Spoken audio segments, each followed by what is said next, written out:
Sorry I was a little late to the party today, but enjoyed getting out and watching a little OTA practice. So Mike had the boys out there working. So there are several guys that weren't there, man. They are really thin at defensive line. Matter of fact, our draft pick Nealon was having to play a little 3 technique. Was he? Now, it's not as an edge. You know, they're talking about him playing as the right edge, but they don't have enough defensive tackles right now. First OTA that I've got to see, and your 2 rookie offensive linemen are running with the second team. Okay.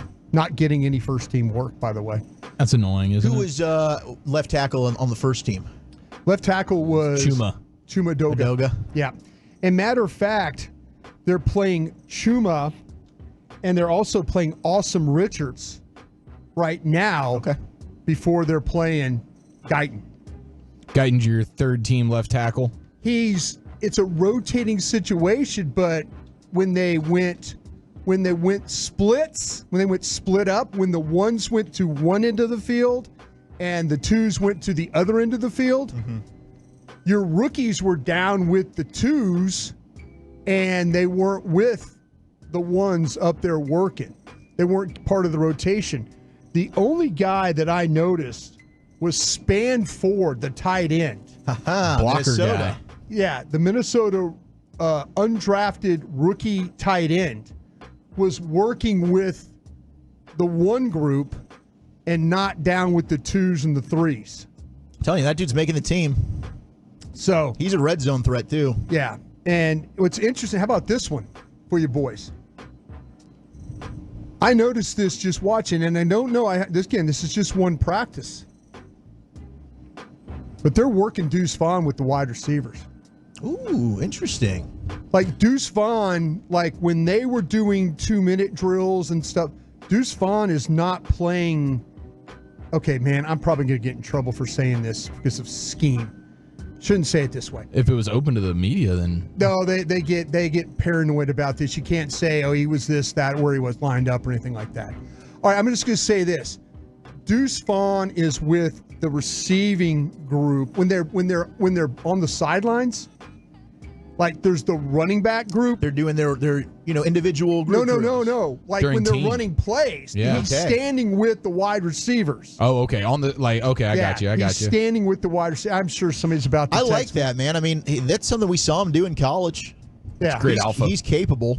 Like lining him up in the slot in college was something that would happen? Yeah, let's see how that, how those when you play wide receiver, where you think they're going to play Deuce Vaughn. So my question for you, Brian, would be: do you think it's more about admitting he's a lost running back candidate, or they're excited about his ability as a receiver? I think they want to try and figure out if he could be a dirty little I think slot. he's trying to find creative ways to use him. That's kind of where I'm thinking right now. And that's brilliant. That's something that they have not been able to find yet. Yeah. So I'm glad that they've gone into the lab and maybe found a way. Hey, what can we get from Deuce Vaughn? Because he can be an explosive player. I'm sitting there watching with Bobby and then with Jane Slater. We're just kind of watching practice, and I'm like, man, look at Deuce Vaughn. He's standing with the wide receiver crew. You got to get him in space where his quickness can work. Yes. Like he's too small and not fast enough, I think, to run beyond an NFL line of scrimmage very far. Yeah. But if you can get him the ball one-on-one against linebackers and safeties, he's going to fry those guys. Yes, absolutely. Yeah. You're getting a lot of, we were talking about Turpin and what kind of burn he might get. I was thinking, man, do you want to run Cooks and Turpin out there Just to get the size aspect of the it. size aspect of it? I think you're all right on turf. I mean, I don't mind the quickness. I don't need the size. They're not having my concerns right now. Turpin's been talking himself up quite a bit. Been reading DallasCowboys.com. Made a couple really nice plays today.